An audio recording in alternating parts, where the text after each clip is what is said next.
palavras santas do Senhor eu guardarei no coração. Louvado seja nosso Senhor Jesus Cristo, para sempre seja louvado. A graça de Deus, nosso Pai, o amor de Cristo e a comunhão do Espírito Santo esteja com você, com toda a sua família, sua comunidade. Meu irmão, minha irmã, então, seguindo essa semana, vimos vendo um pouco do contexto da carta de Paulo, ou melhor, da carta aos Efésios, né? O que faz o hábito, né? Acostumados a sempre dizer a carta de Paulo aos Efésios, mas vamos usar mais essa expressão, a carta aos Efésios, né? É melhor. Então dizíamos ontem no finalzinho do nosso vídeo que a carta de Paulo, a carta aos Efésios, é tida como a rainha das epístolas, dada o tema que ela expressa no seu cerne, né? A unidade e a santidade da igreja como corpo de Cristo. Pois bem, uma vez que ela traz por tema essa proposição, unidade e santidade da igreja, então vale também olharmos um pouquinho mais especificamente essas duas partes que nós ontem citávamos, né? Com a qual ela é dividida. Então a primeira parte, dizíamos ontem, né? O que Deus tem feito. Capítulos 1, 2 e 3 da carta, os 3 primeiros capítulos. Então no capítulo 1, muito de forma manifesta, temos ali todas as bênçãos espirituais estão em Cristo, conforme aquele cântico que tem logo no capítulo 1, que é conhecido de todos nós. Todas as bênçãos espirituais que nós recebemos da parte de Deus estão em Cristo. Capítulo 2, o que Deus tem feito? Novos homens e uma nova sociedade. A instauração do reino de Deus no mundo é com o propósito de formar novos homens e uma nova sociedade.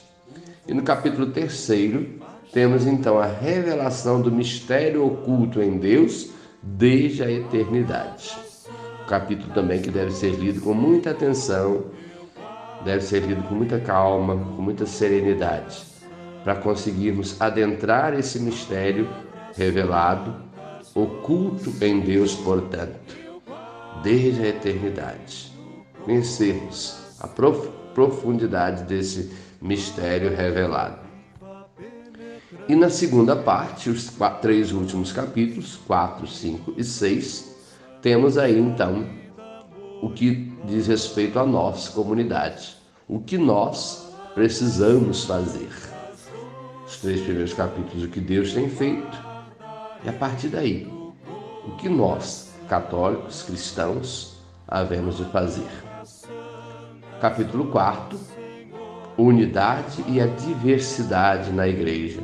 É justamente o capítulo que expressa o lema desse mês da Sagrada Escritura, vestir-se da nova humanidade, essa nova humanidade que Deus quer trazer no seu reino, para com a sua igreja. E nessa nova humanidade, logo no capítulo 4, o autor deixa claro a unidade da igreja que se dá em Cristo, uma só igreja, um só pastor, um só rebanho, uma só fé, que se desenvolve numa diversidade dos seus membros, daqueles que a compõem. Somos diversos, mas que caminhamos todos numa unidade. E o capítulo 5, ainda o capítulo 4, essa vida nova exige, portanto, uma nova maneira de viver em Cristo. Rezamos na missa, você deve se lembrar, num dado momento, quando o padre diz: por Cristo, com Cristo e em Cristo. Ou seja, a maneira de viver que a carta nos provoca a praticar é, pois, esse viver em Cristo. E o mesmo Paulo, numa outra de suas cartas, vai dizer, né? Já não sou eu mais que vivo, mas é Cristo que vive em mim. Ainda no capítulo 5, o autor então faz uma referência de como há de ser uma proposição para os lares cristãos.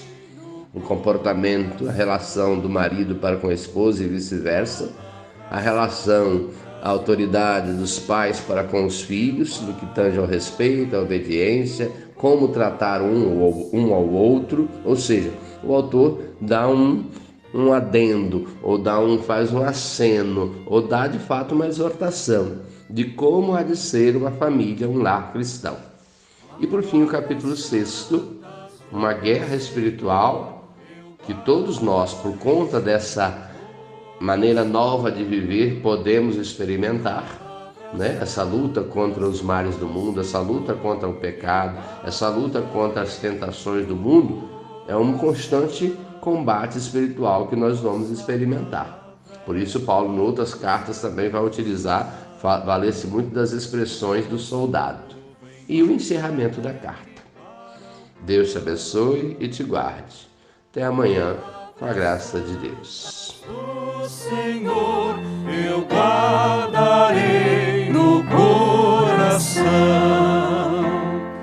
palavras santas do Senhor.